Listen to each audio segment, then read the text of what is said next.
Hello বন্ধুরা, তোমরা কেমন আছো? আশা করি ভালো আছো। মনীষা রান্নাঘরে তোমাদের স্বাগত জানাই। আবার একটি নতুন রেসিপি নিয়ে তোমাদের মাঝে হাজির হয়েছি। আজকে আমি বানাবো মুগ ডাল দিয়ে ডিমের রেসিপি। আমি কীভাবে বানাই চলো তোমাদের সাথে শেয়ার করি।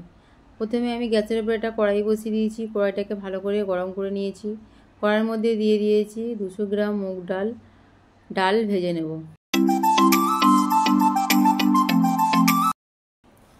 ডাল ভাজা হয়ে গেছে। ডালের মধ্যে আমি দিয়ে দেবো পানি দিয়ে কিছুটা সময় ভিজিয়ে রাখবো।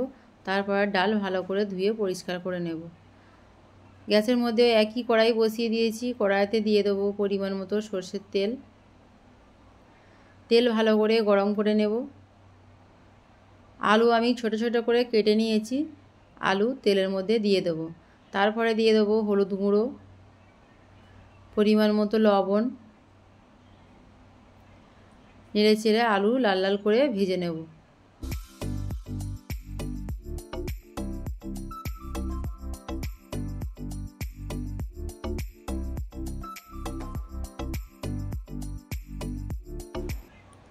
আলু ভাজা হয়ে গেছে, উঠিয়ে নেব।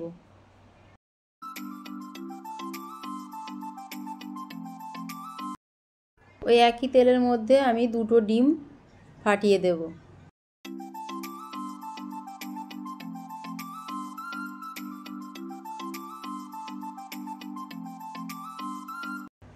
দুটো ডিম ফাটিয়ে দিয়েছি। এবার দিয়ে দেবো অল্প একটু লবণ। খুন্তির সাহায্যে নেড়ে চেড়ে ডিমের ভুজিয়া করে নেব।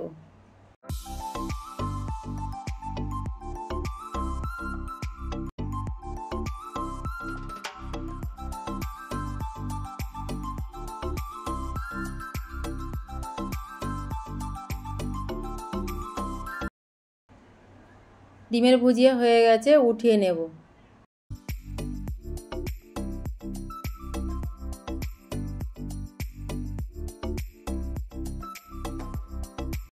একই কড়াইয়ের মধ্যে আবারও দিয়ে দেবো পরিমাণ মতো সরষের তেল। তেল ভালো করে গরম করে নিয়েছি। তারপরে দিয়ে দেবো 2টো তেজপাতা, একটা শুকনো লঙ্কাকে 2 ফালি করে একটু নেড়ে চেড়ে ভেজে নেব। তারপরে দিয়ে দেবো পেঁয়াজ কুচি কিছুটা সময় ভেজে নেব।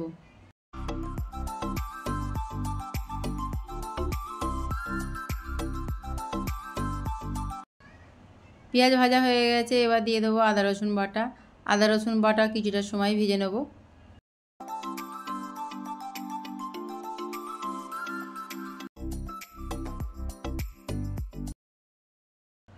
তারপরে দিয়ে দেবো ধুয়ে রাখা মুগ ডালও কিছুটা সময় ভেজে নেব।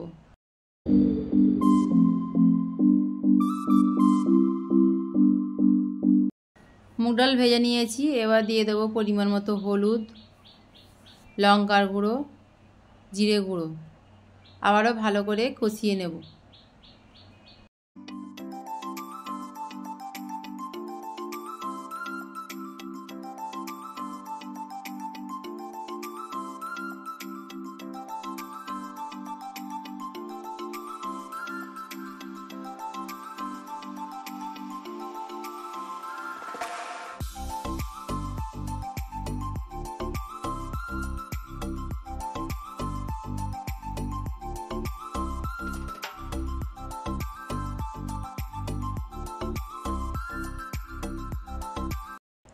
ডাল ভাজা ভাজা করে কষিয়ে নিয়েছি। এবার দিয়ে দেবো পরিমাণ মতো গরম পানি।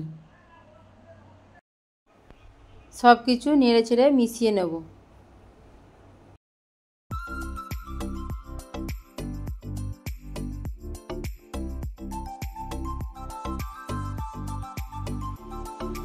ঢাকা দিয়ে ডাল সেদ্ধ করে নেব।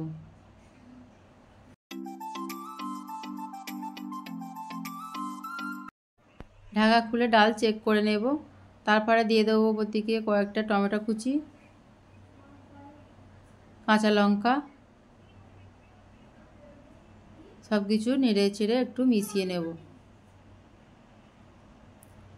ডাল সেদ্ধ হয়ে গেছে।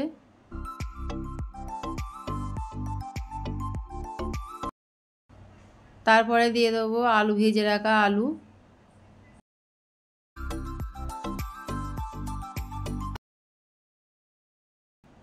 ভেজে রাখা ডিম সব কিছু নেড়ে চেড়ে মিশিয়ে নেব।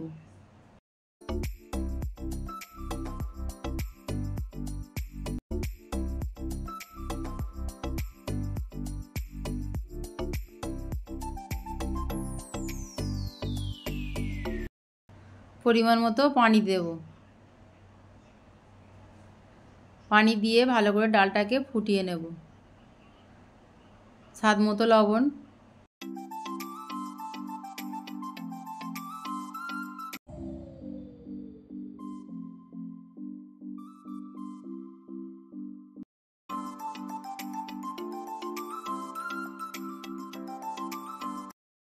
ডাল ভালো করে ফুটে গেছে, ওপর থেকে কিছু ধনেপাতা কুচি ছড়িয়ে দেবো।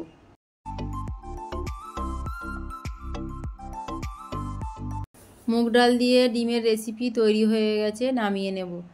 আমার রেসিপিটা যদি তোমাদের ভালো লেগে থাকে প্লিজ একটা লাইক করে দিও, কমেন্ট করে দিও, শেয়ার করে দিও। আমার রেসিপিটা যদি তোমাদের খুব বেশি ভালো লেগে থাকে তাহলে আমার চ্যানেলটা সাবস্ক্রাইব করে নিও। আবারও হাজির হব নতুন একটি রেসিপি নিয়ে। সবাই ভালো থেকো, সুস্থ থেকো।